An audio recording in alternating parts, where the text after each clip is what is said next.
You know how I got land? I was homeless. And I used to fish all the time. I wasn't fishing playing, I was fishing catching fish because I drive to a rest area because I kept charcoal in my trunk. And when I got to them little grills on the side of the rest area, I'd take my charcoal and I'd fry my fish. But I was always fishing somewhere illegally because I ain't own no lake or nothing. And I catch a string of bass, probably get 6, 7 on there. Hey, what are you doing over here? Get away, get out of here. I pull my string up. Hey, them fish don't belong to you. Let them fish go. I got to take all them fish off the hook and throw it back in the water. He didn't know, man, that I'm trying to eat, but I can't break no law, so I got to go on about my business. So first thing I said, I told God, I said, when I get me some money, I'm going to buy me a piece of land. Because I just want a piece of land where can't nobody run me off. I just want something I can stand on. This here piece belonged to me. So this how I did it. I was reading something one day and I said, man, how much land is on earth? So I looked it up.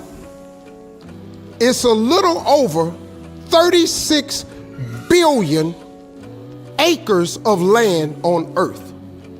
At the time, it was between 5 and 6 billion people on earth. It's a little over 8 billion now.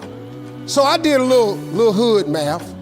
I said to myself, if it's 36 billion acres of land and it's 6 billion people, just to me, everybody ought to have 6 acres of land. It was a scripture my mom used to tell me about all the time. She said, you have not because you ask not. So guess what I started asking for? 6 acres of land. Just wanted 6.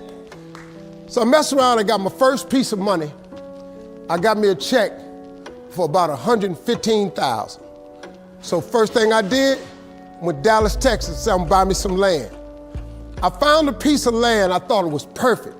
Had a fishing lake at the end of it, because I love to fish.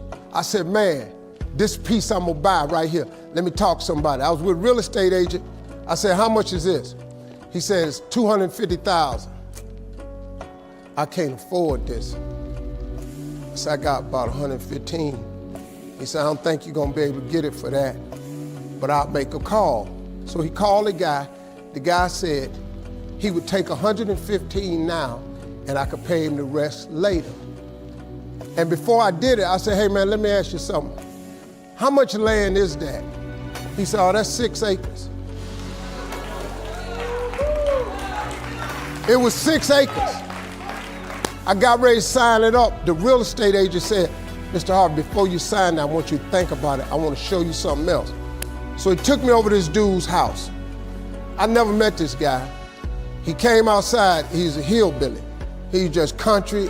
You know, I was a little nervous. Me and hillbillies don't really, we don't normally work that good together. His name was Jerry Campbell. Turned out to be one of the nicest men I ever met. I misjudged the man. He talked to me, he said, I want to show you something. And I go over there and I couldn't believe it, man. It had rolling hills on it. It had 4 lakes on it, fishing ponds. I said, man, look at this right here. How many acres is this, man? He said, 16 acres.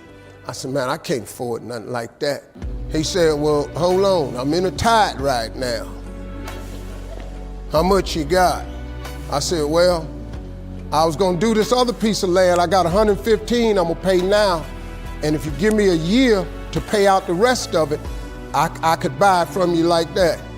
He said, tomorrow morning, if you bring me a $115,000 check, I'm gonna give you this land.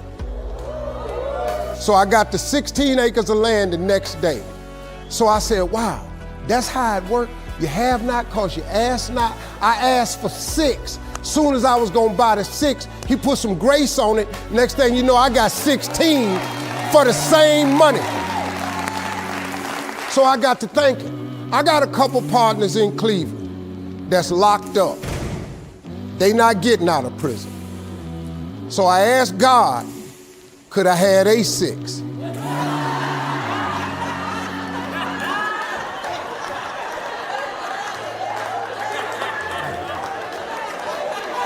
They not getting out.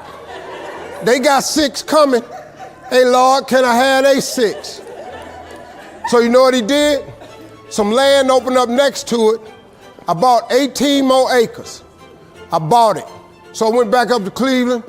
I was hanging out one day. My boys was on the corner. I told them, I said, look, man, I can't hang out on corners no more. I'm trying to get my TV career started. Oh, you done changed, man. This what's happening. So now you done got this little money. You done forgot where you from. I said, okay, hey, Lord, can I have A6 too? So I see right now, yeah, I see what's happening right there. They ain't finna go nowhere. So I kept asking for everybody I thought wasn't gonna ask for their 6. I asked for their 6. I ended up owning almost 300 acres of land in Denton County, Texas. But I just kept on, man. Just kept on with it. I just kept the faith. I kept believing. I kept asking him. I kept wanting. God got great life for you, man. But you're gonna have to ask for it. And when you ask for it, you're gonna have to believe it. After you believe it, you got to put your work in. Now, if you don't want to do the work that it takes to be successful, this man with his success, if you knew how hard he worked, if you knew the hours he put in, the hours his daddy put in, if you knew what it really took, it's daunting. It's days, man, where you go, whoa, what is this I'm trying to do? But you got to hang in there. See, getting what you want is up to you. How you get there, that's up to God. See, the problem with you is you trying to figure out how to do something. Listen to this. The how-to ain't none of your business.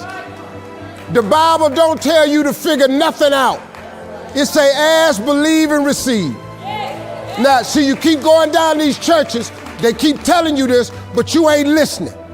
I'm asking you to listen. You can turn your life around if you change your attitude. You change your attitude, you change your altitude.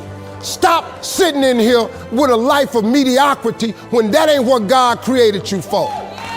Now, you might not want this life. You might not want what it takes to get here. But if you want this life, you got to put in your work.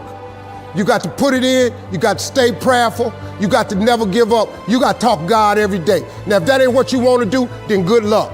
You keep doing what you've been doing, you're going to keep getting what you've been getting. I would try something else if I was y'all. I appreciate y'all coming. Thank y'all very much.